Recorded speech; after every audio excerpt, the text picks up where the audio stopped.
గంటలకి 5వ వార్డు ఇప్పుడు పూర్తి చేసుకుని 4వ వార్డుకి రావడం జరిగింది. పెద్దలు కొనకల నారాయణరావు గారు, అలాగే మాజీ మంత్రివర్యులు కొల్లు రవీంద్ర గారు, బాలశౌరి గారు తనయుడు మణిదీప్ బాబు, జన సైనికులు, అలాగే ఇక్కడ ఉన్న నాయకులందరూ కూడా ఈరోజు పెద్ద ఎత్తున ఏదో వార్డులో తిరగడం లాగా లేదు, ఏదో విజయ చేరిలాగా ఉంది. అంటే ఇక్కడే అర్థమైపోతున్న పరిస్థితి వారు వన్ సైడే అనేది ప్రజల్లో కనపడుతుంది.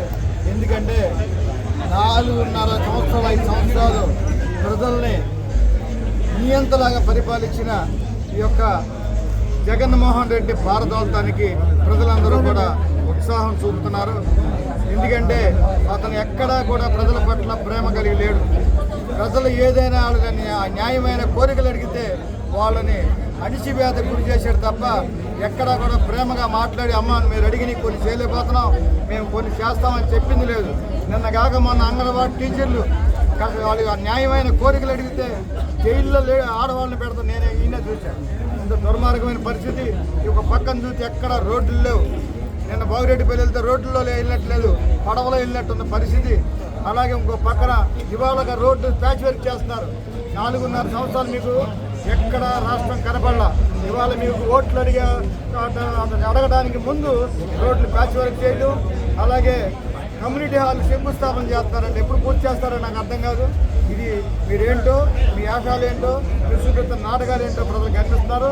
మిమ్మల్ని ఇంటికి పంపేదాకా ప్రజలు నిద్రపోవని మాకు చెప్తున్నారు. అలాంటి విషయాన్ని మీరు జాగ్రత్తగా చూసుకుని ఇంటికి వెళ్ళడానికి ఏరియాలలో కూడా ఆలోచించుకోవాలి.